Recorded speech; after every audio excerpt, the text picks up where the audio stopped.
اللہ جل جلالہ کے فضل و کرم اور نبی رحمت صلی اللہ تعالی علیہ وآلہ وسلم کی نگاہ عنایت سے اس وقت ہم اپنے محترم اور اپنے پیارے خلیل بھائی ان کی شادی خانہ آبادی کے اجتماع میں حاضر ہیں۔ اللہ تعالی ہمارا یہ جمع ہونا اپنی بارگاہ میں قبول فرمائے، اس شادی کو حقیقی معنی میں خانہ آبادی کا ذریعہ بنائے۔ رب کریم دونوں گھروں کو آپس میں پیار و محبت اور اتفاق و اتحاد نصیب فرمائے۔ مختصراً اپنے کریم و رحیم آقا صلی اللہ تعالی علیہ وآلہ وسلم کے چند ایک ارشادات عالیہ جو کہ نکاح کے تعلق ہی سے ہیں وہ آپ کے سامنے سنانے کی سعادت حاصل کروں گا۔ اللہ تعالیٰ ان ارشادات عالیہ کو سن کر یاد رکھنے اور ان پر عمل کرنے کی توفیق عطا فرمائے۔ نکاح ایک ایسا اہم عمل ہے کہ نبی پاک صلی اللہ تعالیٰ علیہ وسلم نے نکاح کی ترغیب بھی دلائی، نکاح کے فضائل بھی بیان فرمائے، نکاح کے آداب یہ بھی بیان فرمائے، اور نکاح کے تعلق سے کئی ایک باتیں زبان رسالت سے بیان کی گئیں۔ سرکار دو عالم صلی اللہ تعالیٰ علیہ وسلم کی خدمت اقدس میں ایک مرتبہ نوجوان جمع تھے۔ جوان صحابہ کی موجودگی میں اللہ کے پیارے حبیب صلی اللہ تعالیٰ علیہ وآلہ وسلم نے ارشاد فرمایا، یا معاشر الشباب من استطاع منکم الباءۃ فلیتزوج۔ اے نوجوانوں، تم میں سے جو نکاح کی طاقت رکھتا ہو اسے چاہیے کہ نکاح کر لے۔ یہ کہنے کے بعد اللہ کے پیارے حبیب صلی اللہ تعالی علیہ وآلہ وسلم نے نکاح کے دو فائدے بیان فرمائے۔ پہلا فائدہ ذکر کیا گیا فَإِنَّهُ أَغَضُّ لِلْبَصَرِ، نکاح یہ آنکھ کی حفاظت کا ذریعہ بنے گا، اور دوسرا فائدہ ذکر فرمایا گیا وَأَحْسَنُ لِلْفَرْجِ، یہ نکاح شرمگاہ کی حفاظت کا ذریعہ بنے گا۔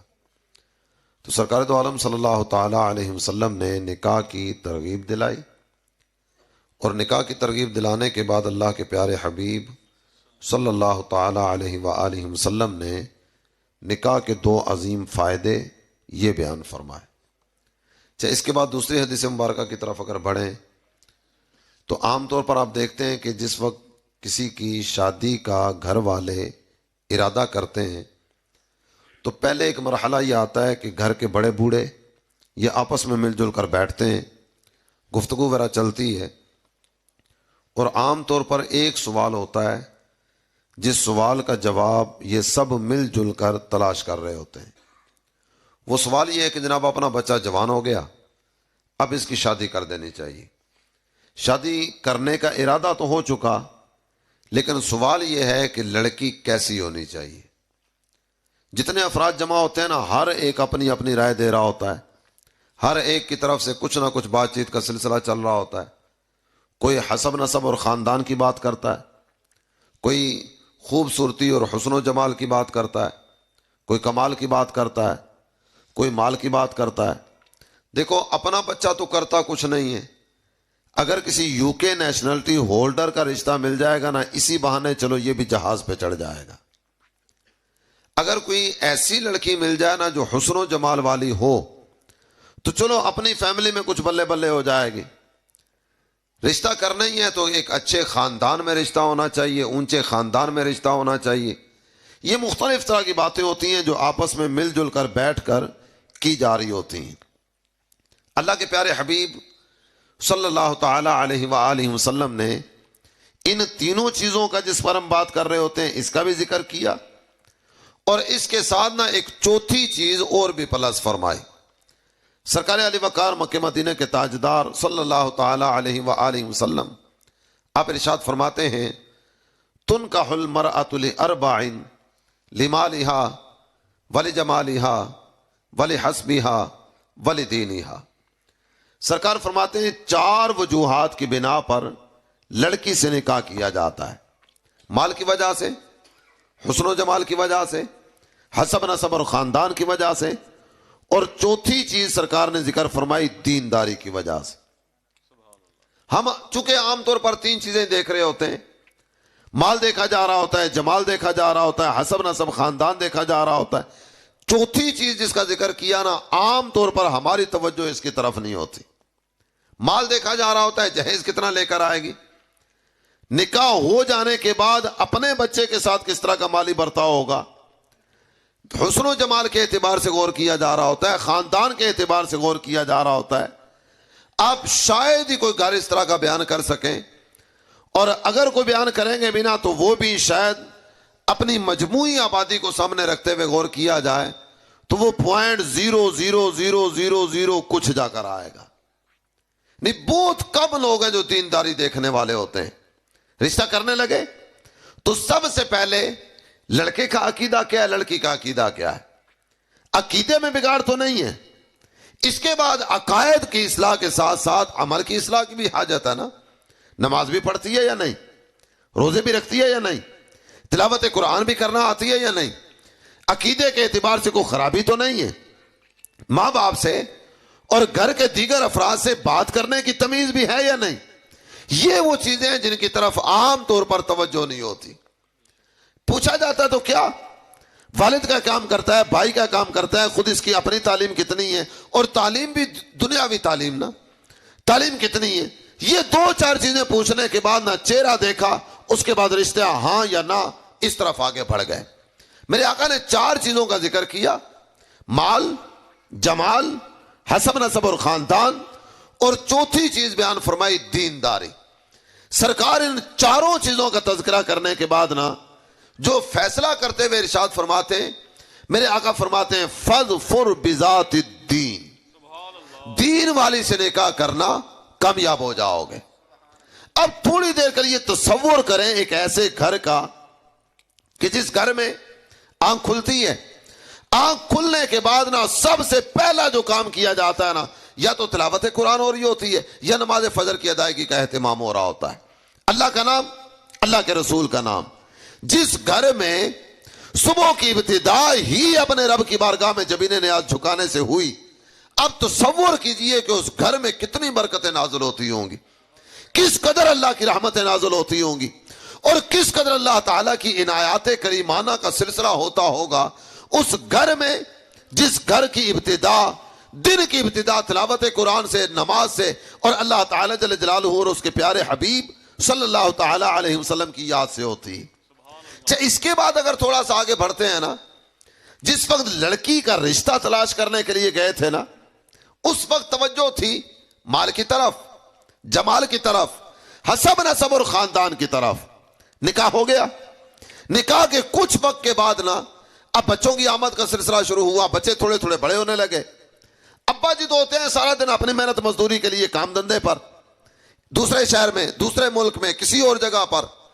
اب ایک امید وابستہ کی جا رہی ہوتی ہے ان بچوں کی ماں سے، جس کو لاتے وقت نا مال دیکھا تھا، جس کو لاتے وقت صرف حسن و جمال دیکھا تھا، جس کو لاتے وقت صرف اور صرف خاندان دیکھا تھا، اب اس سے امید وابستہ کی جا رہی ہوتی ہے۔ وہ امید یہ ہوتی ہے یہ میرے بچوں کی اچھی تربیت کرے گی۔ جس وقت لے کر آئے تھے نا، اس وقت ذرہ برابر توجہ اس چیز کی طرف نہیں تھی کہ اس کی اپنی تربیت بھی ہے یا نہیں، اس کو خود بھی بات کرنے کا ڈھنگ ہے یا نہیں، یہ خود بھی اخلاقی اعتبار سے مضبوط تربیت والی ہے یا نہیں، اس وقت یہ چیز نہیں دیکھی تھی۔ اب تصور کریں جس کو خود بھی بات کرنے کا ڈھنگ نہیں آیا، وہ آپ کے بچوں کو بات کرنے کے سلیقے سکھائے گی۔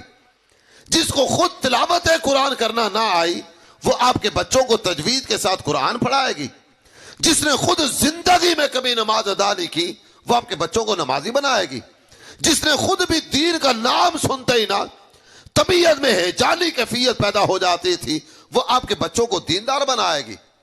یہ ایسی چیز ہے کہ جس کی طرف دیکھنا یہ رشتے کا پیغام بھیجنے سے پہلے ضروری تھا۔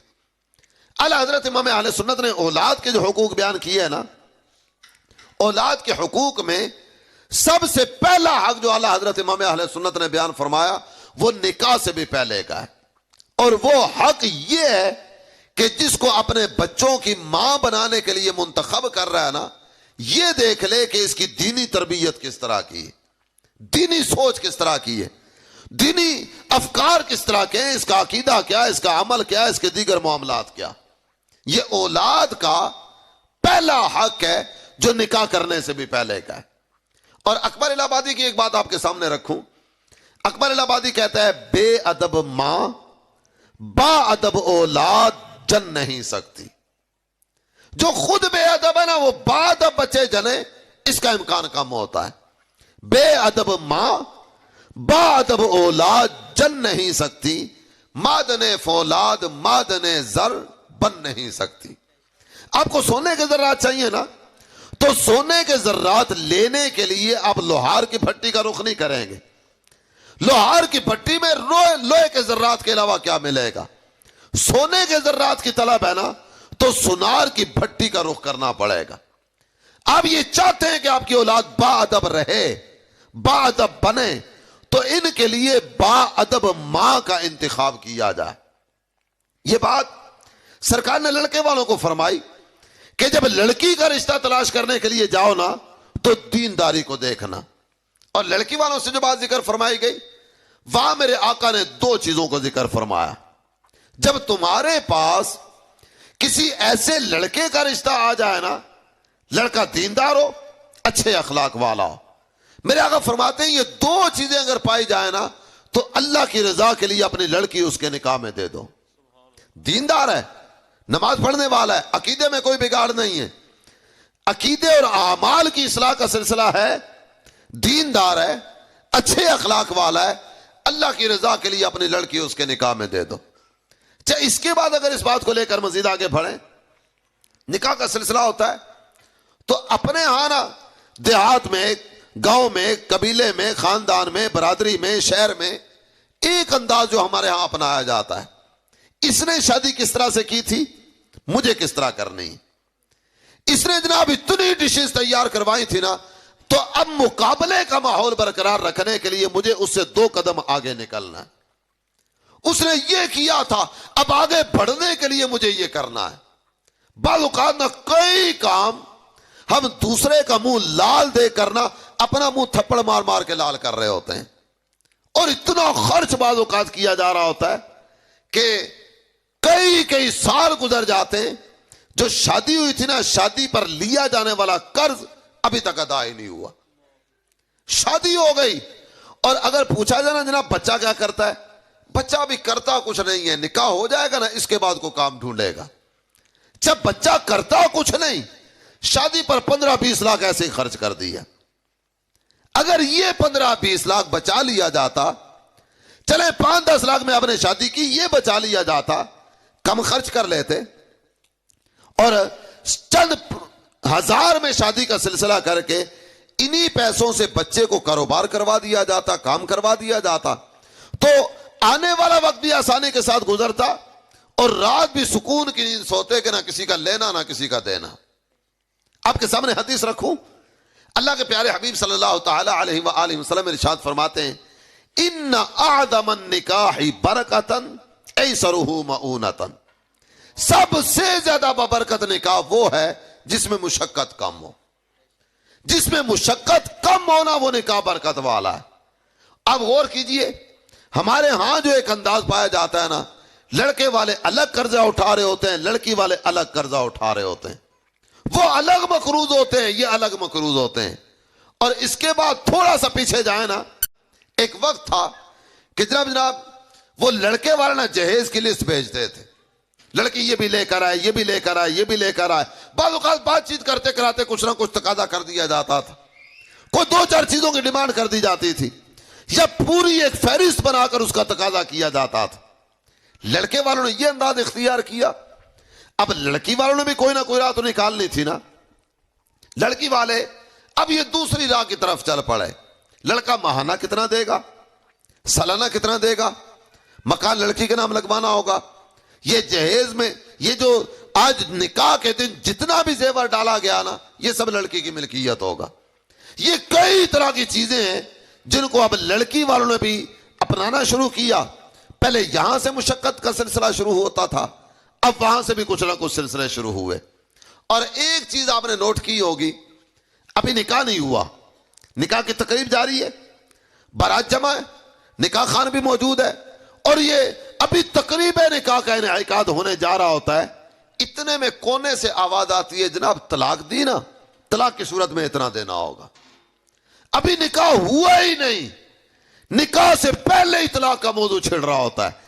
طلاق دی تو طلاق کی صورت میں اتنا دینا ہوگا، ماہانہ اتنا، سالانہ اتنا، ہفتہ وار اتنا، جہیز اتنا، اور اس کے بعد جناب سونا اتنا، زیور اتنا، مکان اتنا، پلاٹ. یہ کتنی چیزیں ہیں جن کو ہم نے اپنے اوپر خام خواہ کی مشقتوں میں ڈال لیا.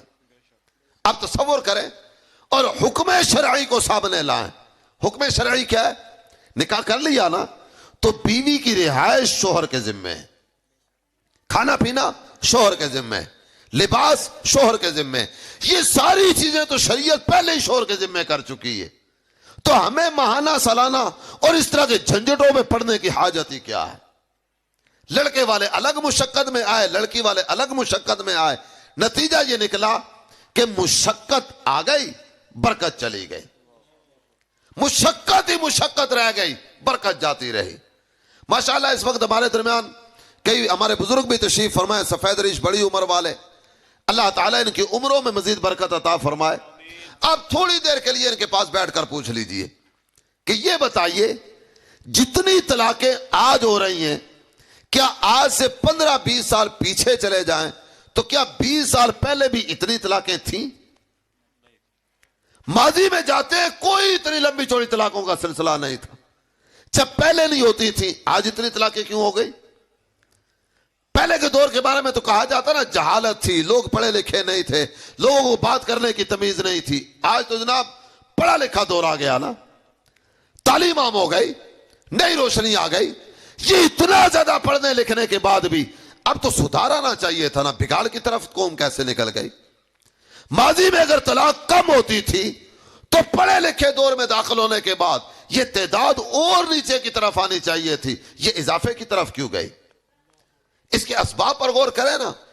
بعض اوقات ویسے اپنا دل رکھنے کے لیے اور دل کو سمجھانے کے لیے ہم کئی طرح کی باتیں کر دیتے ہیں. بعض اوقات کہہ دیا جاتا ہے جناب لڑکا اس طرح کا تھا اس لیے نبھ نہیں سکی، لڑکی اس طرح کی تھی اس لیے نبھاؤ کی صورت نہیں ہو سکی. جب پوچھا جائے نا جناب طلاق نکاح کب ہوا تھا؟ نکاح ہوا تھا 2010 میں، طلاق کب ہوئی؟ 2019 میں. چند 9 سال گزرنے کے بعد اب اگر پتا چلا کہ لڑکا اس طرح کا تھا، بچے کتنے؟ 5 بچے ہو گئے. جب 5 بچوں کے بعد اب اگر پتا چلا لڑکی اس طرح کی ہے، اگر دیکھا جائے نا تو یہ سارے کا سارا صرف اپنا دل رکھنے کے لیے، یہ دل کو سمجھانے کے لیے ہم یہ ساری کہانیاں بنا رہے ہوتے ہیں.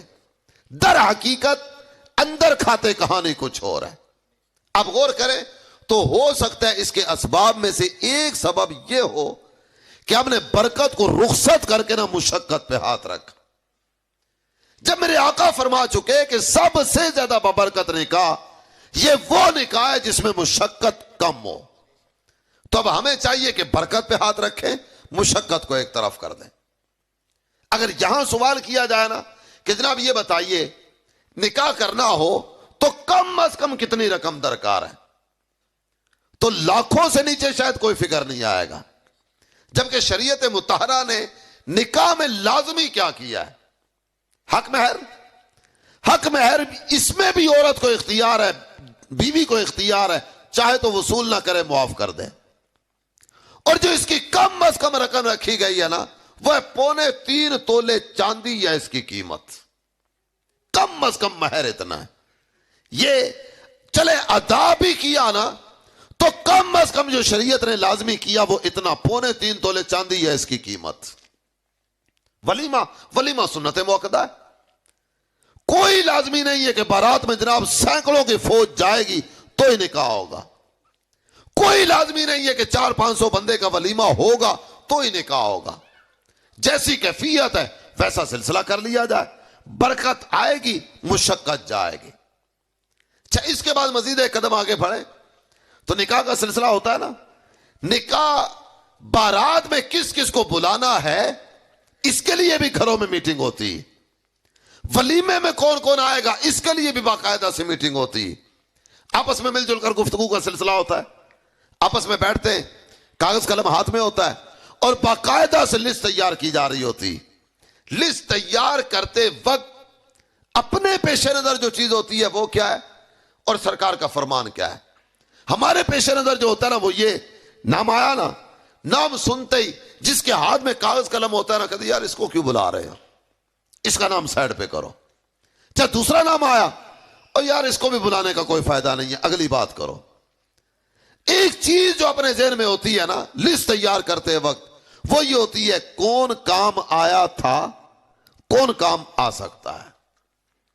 جو بندہ کام آ سکتا ہے نا یہ زندگی میں کام آیا تھا، کوئی خونی رشتہ نہیں ہے، کوئی قربت کا کوئی بظاہر رشتہ نہیں ہے، نہ یہ چچا کا بیٹا یہ نہ یہ ماموں کا، نہ فیملی کا کوئی اور ممبر، یہ صرف کام کا بندہ ہے، اس لیے اس کو فیملی سمیت بلا لو۔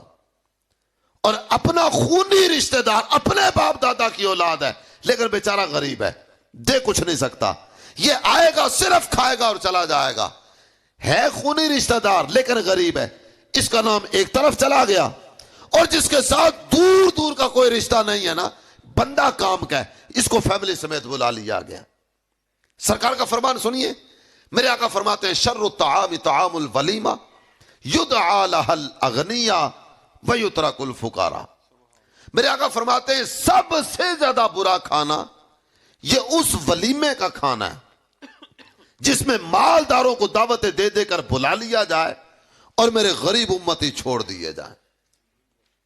سرکار اس کھانے کو پسند ہی نہیں فرماتے جس میں غریبوں کو چھوڑ دیا گیا، امیروں کو بلا لیا گیا۔ ہماری لسٹیں تیار ہوتی ہیں، کیا دیکھا جاتا ہے؟ سرکار کا فرمان آپ کے سامنے، اس کے مطابق غور کر لیا جائے۔ کیا یہ اچھا ہو؟ ماشاءاللہ یہاں میرے اس طرف یہ بھی حضرت صاحب نسبت ہیں، اس طرف یہ بھی صاحب نسبت ہیں، دینی ماحول میسر ہے۔ حسن ظن تو یہی ہے کہ یہ حدیث پہلے سنی ہوگی، پڑھی ہوگی اور ولیمے کی لسٹ تیار کرتے وقت اس کو پیش نظر رکھا ہوگا۔ اگر توجہ نہیں تھی تو وقت اب بھی موجود ہے۔ ہونا یہ چاہیے کہ ہماری ہر دعوت میں نا اس فرمان سے پتہ چل گیا نا کہ سرکار اپنے غریب امتیوں سے کتنی محبت کرتے ہیں۔ ہر دعوت میں نا کم از کم کچھ نہ کچھ غریبوں کو لازمی بلایا جائے، لازمی دعوت دی جائے۔ اور بلا کرنا ایک انداز یہ ہوتا ہے کہ وہ غریب نظر آیا نا تو جو ڈونگوں میں بچا ہوا تھا وہ شاپر میں ڈالا، اس کو ہاتھ میں پکڑایا، یہ لے جاؤ اور چلے جاؤ۔ بعض اوقات پلیٹوں کا بچا ہوا شاپر میں ڈالا، اس کو تھما دیا۔ اس کو بلایا جائے تو سرکار کے دل میں خوشی داخل کرنے کے لیے، یہ میرا نہیں میرے آقا کا مہمان ہے، سرکار کے کہنے پر اس کو بلایا جا رہا ہے۔ اور آپ سب ماشاءاللہ سمجھدار ہیں، آپ جانتے ہیں جو سرکاری مہمان ہوتا ہے نا، سرکاری مہمان کا پروٹوکول زیادہ ہوتا ہے۔ یہ بقیہ جتنے بھی ہیں نا یہ سارے میرے ہیں، اور یہ غریب جن کو دعوت دی ہے نا یہ میرے آقا کے کہنے پر آئے ہیں۔ تو اپنے مہمانوں سے زیادہ عزت افزائی ان غریبوں کی ہو۔ جب بات کو اختتام کی طرف لاتے ہوئے ایک چیز کی طرف مزید توجہ آپ کی دلاؤں، نکاح جو ہے نا یہ عام حالات میں سنت، نکاح عام حالات میں سنت، ویسے اس کے بارے میں کئی طرح کی تفصیل ذکر کی گئی، مختلف مثالیں ذکر فرمائی گئیں۔ نکاح فرض بھی ہوتا ہے، بعض ایسے بھی افراد ہیں جن کے لیے نکاح کرنا حرام ہے، نکاح کی شرعاً اجازت ہی نہیں، عام حالات میں نکاح کرنا سنت۔ چاہیے بندہ ایک سنت ادا کرنے نکلتا ہے، ایک سنت ادا کرنے کے لیے نکلنے والا بعض اوقات اتنے حرام کام کر کے لوٹتا ہے نا کہ الامان والحفیظ، نکلا سنت ادا کرنے کے لیے، میرے آقا کی سنت۔ شادی کا جو کارڈ چھپایا نا اس پر بھی بعض اوقات النکاح من سنتی لکھا ہوتا ہے، نکاح میرے آقا کی سنت۔ اور حقیقت بھی یہ ہے نکاح کرنا سنت ہے، لیکن یہ سنت کی ادائیگی کے لیے نکلنے والا اتنے گناہوں کا انبار اپنے سر پر لے کر واپس لوٹتا ہے کہ کیا اس کا ذکر کیا جائے۔ اب منگنی سے چلیے، اور منگنی سے لے کر نا نکاح ولیمہ سب سے آخری تقریب تک بھی آئیں گے نا تو قدم قدم پر گناہ، قدم قدم پر نافرمانیاں اور قدم قدم پر حرام کاموں کا ارتکاب کیا جا رہا ہوتا ہے۔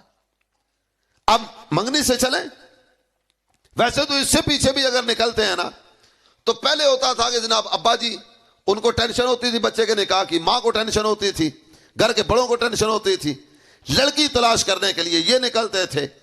اب جدت آ گئی نا، اب انداز اس طرح کا بنتا چلا جا رہا ہے کہ وہ ابھی ان کے دل میں شاید خیال بھی نہیں آتا نکاح کا، بچہ خود ہی کوئی نہ کوئی جناب وہ لے کے تو لسٹ آ جاتا ہے جناب۔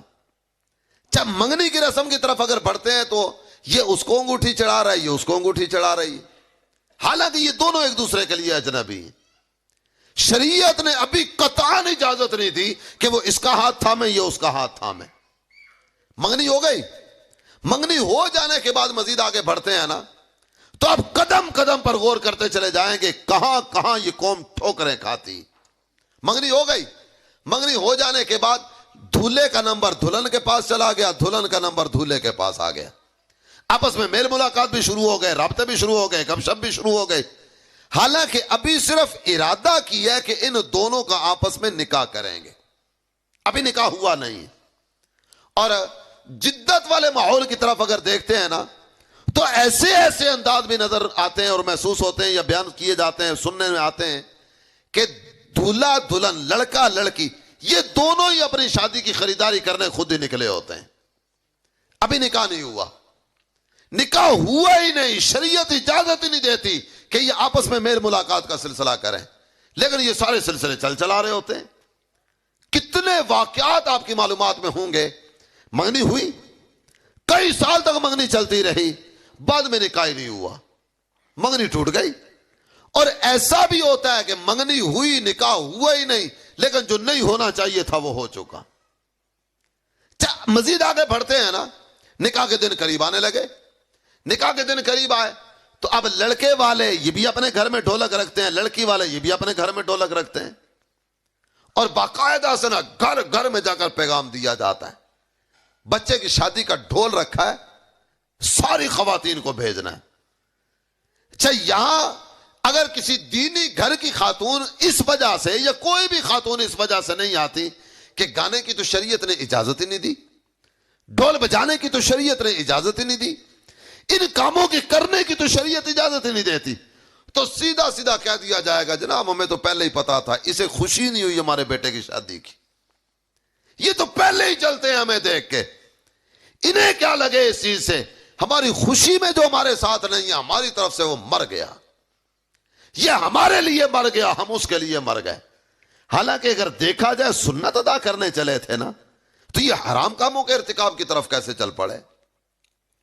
اور آپ اگر غور کریں گے نا، بالکل واضح سی ایک بات آپ کے سامنے رکھتا ہوں، یہ جو خواتین کہیں یا کیا کہیں، خاتون بھی ذی عزت عورت کو کہا جاتا ہے، جو ڈھول لے کر بیٹھی ہوئی ہے نا، جو گانے باجے کا ماحول لے کر بیٹھی ہے، کیا آپ تصور کر سکتے ہیں اس چیز کا کہ یہ آپس میں مل جل کر ایک دوسرے کو نیکی کی دعوت دے رہی ہوں گی، نماز کی دعوت دے رہی ہوں گی، نماز کے مسائل بتا رہی ہوں گی، یا آپس میں ایک دوسرے کو بٹھا کے باقاعدہ سے کوئی سیرت فاطمہ الزہرا کا بیان ہو رہا ہوگا، امہات المومنین کا نام لیتی ہوں گی، کوئی تصور بھی نہیں اس طرح کی چیزوں کا کیا جا سکتا۔ یہ اس وقت جو موضوع ان کے آپس میں چلتے ہوں گے نا، ان کا تصور بھی شاید ایک سمجھدار آدمی کے لیے، عزت والے آدمی کے لیے شاید اس کو زندہ گاڑ دینے کا مقام ہو۔ اس کے بعد آگے کی طرف اگر بڑھیں، مہندی کا موقع آیا، مہندی کے موقع پر بھی کیا کیا کیا جاتا ہے، میں صرف اشارات کی صورت میں پڑھ رہا ہوں۔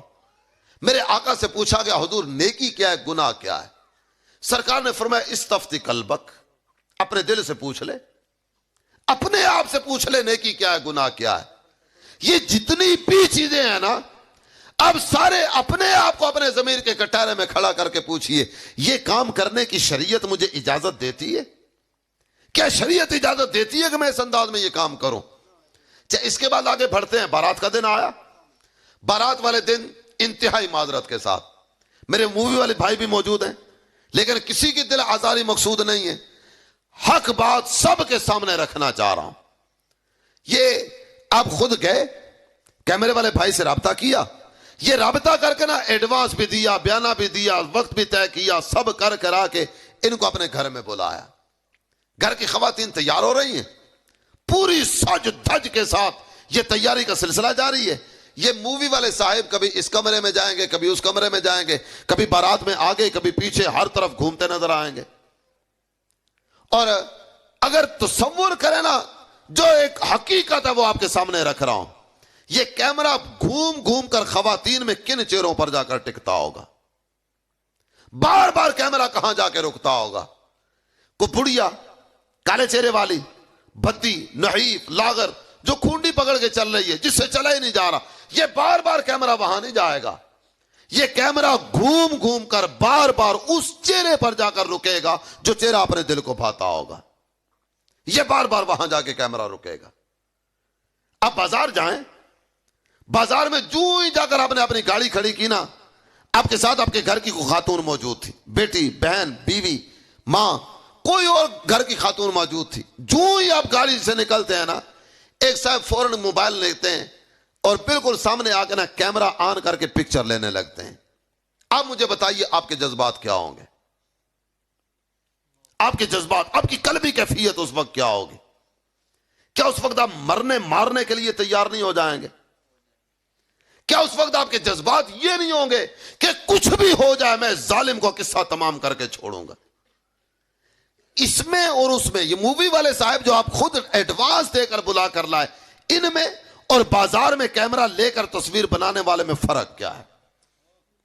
صرف اتنا فرق ہے کہ ان کو پیسے دے کر بنوائی اور وہ تو مفت میں بنانے آیا تھا. اس کے علاوہ کیا فرق ہے؟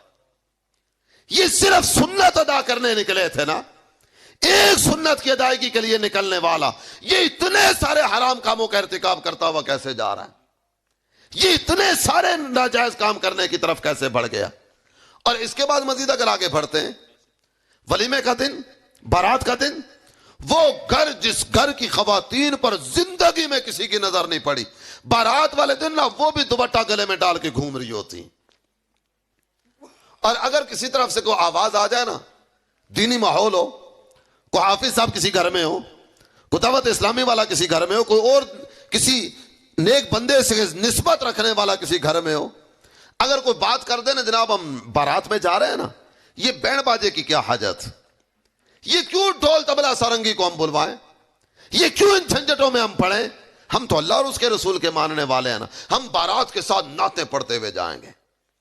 اگر یہ آواز کسی طرف سے آ جائے تو فوراً جو جواب آتا ہے نا، جناب یہ شادی ہے، کوئی جنازہ تھوڑی ہے. یہ کلمہ جنازوں کے ساتھ پڑھا جاتا ہے، یہ نعتیں جنازوں کے ساتھ پڑھی جاتی ہیں. بارات میں نعتیں نہیں پڑھی جاتی، بارات میں کلمہ نہیں پڑھا جاتا. کیوں؟ بعض اوقات کہہ دیا جاتا ہے جناب اتنے عرصے کے بعد شادی ہو رہی ہے، اتنے عرصے کے بعد گھر میں خوشی کا موقع آیا، کیا خوشی کے موقع پر اتنا بھی نہیں چلتا؟ کیا ایسا بھی نہیں ہوگا؟ حالانکہ اگر سامنے بالکل حقیقت کو لایا جائے نا، تو حقیقت یہ ہے، کہا جاتا ہے جناب یہ شادی ہے، جنازہ تھوڑی ہے. حیا کا جنازہ تو نکال دیا، غیرت کا جنازہ تو نکال دیا، شرافت کا جنازہ تو نکال دیا. یہ اتنے سارے جنازے نکالنے کے بعد بھی اس کی زبان پر یہ جملہ آ رہا ہے، یہ شادی ہے، جنازہ تھوڑی ہے. اور دوسری بات اگر سامنے رکھیں، خوشی کے موقع پر سب چلتا ہے. یہ کہنے والا کون ہے؟ مسلمان. اور قرآن ارشاد فرماتا ہے وما کان لمؤمن ولا مؤمنۃ اذا قضى اللہ ورسولہ امرا ان یکون لہم الخیارہ. جب کسی معاملے میں اللہ اور اس کے رسول کا فرمان آ جائے نا، تو مومن مردوں اور مومن عورتوں کو اپنی ذات پر ذرہ برابر کوئی اختیار باقی نہیں رہتا.